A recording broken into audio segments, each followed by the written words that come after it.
What's up guys? Phase 4 is now here, so I just wanted to make a quick video going over some of the new gear that you might want to go after if you're a mage and you like PvPing like myself. If you're not a mage, there's still a lot in here to take note of, but we'll be going over specifically stuff for mages here as well. And I won't be going over every single piece, just picking out some of the main ones that I think are important that you would want to get. So let's get started. So, with the release of Phase 4, we get 4 new world bosses, and not too much to talk about here. Mostly they just drop nature resist gear for AQ40, but there is one thing I wanted to point out, and that drops from Lathan, the black bark wristbands. These are really high stamina bracers and really high spell damage. These would be great for PvP just because of how high the stamina is. So if you can pick these up, that's great. Other than that, not too much else to mention from these world bosses. So next, let's get into some ZG loot. So I wanted to first start with the Mage Set from ZG, the Illusionist attire. And two things to point out from this set are, again, another pair of bracers. Solid bracers, pretty decent stats, pretty decent spell power. These would be a nice pickup if you aren't able to maybe get the Warsong bracers yet, or just need bracers in general. And along with the bracers is also the neck. So each neck in ZG has something unique about it for each class. For mages, it reduces the cooldown of counterspell by 2 seconds. There's nothing else like this in the game, and this is great to have maybe if you're doing like a mage versus mage or versus a caster. And if you equip the bracers and the neck, you get the 2 set bonus, which is an extra 12 spell power. So these two combined, not bad at all, definitely worth picking up and something nice to have in your back pocket. So next from ZG, we get 2 new rings.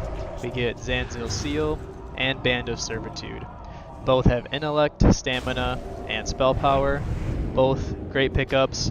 It can be sometimes hard to get rings if you're a PvPer, since really all you have is the AV ring and the Warsong ring.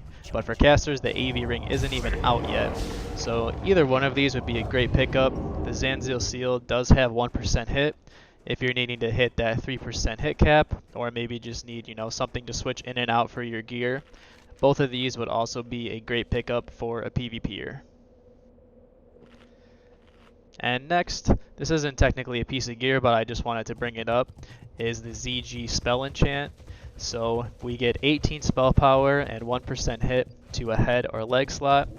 Again, this is just adding more flexibility to your gear if you want the extra spell damage and hit, or if you want the HP.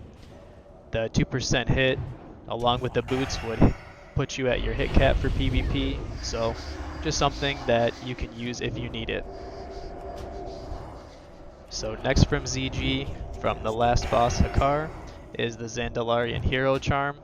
On use, increases your spell power by 204, and it has a trickle down effect, so each time you cast a spell, the bonus damage is reduced by 17. Now, this is a great alternative to Toep if you haven't been able to get that.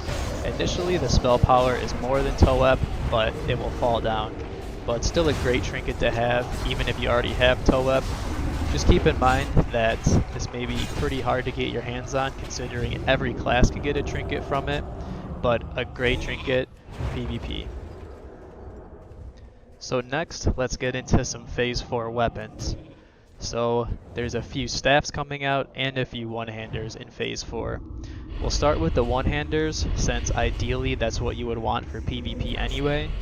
And up until Phase 4, really the only one-handed weapons we had were Mage Blade, rank 14 weapon, and Claw of Cro-Magus. And 2 of the 3 are pretty difficult to get, but luckily with Phase 4 we have 2 new options. And again, coming from ZG, we have Bloodcaller from the last boss Hakar with good stats and good spell power. And we also have Mindfang from Arathi Basin Exalted faction. So both are solid, both are not quite as good as the Mage Blade, I would say. But if you haven't been lucky enough to get one of the other 3 weapons, these are definitely more obtainable and something you can get that will most likely be a huge upgrade. Would definitely recommend going for either one of these if you don't already have a weapon.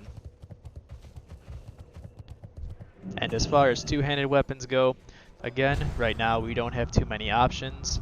Our only options as of now are Staff of Dominance, Shadowing Focus Staff, and the Staff of Shadow Flame from Nefarian. But with Phase 4, we're going to get another staff, which is again from AB Exalted Reputation, the Iron Bark Staff. The staff is pretty close to the Staff of Dominance from MC, the main difference being that this staff has 2% crit, just like the Staff of Shadow Flame. So, again, not bad if you're needing a weapon upgrade, but ideally you would want to go for that one-handed weapon for PvP. So that pretty much covers everything you would need to know about for Phase 4 as far as PvP goes. Again, just focusing on filling in those gaps that you don't get from your PvP gear. But thanks guys for watching, and I'll see you in Arathi Basin.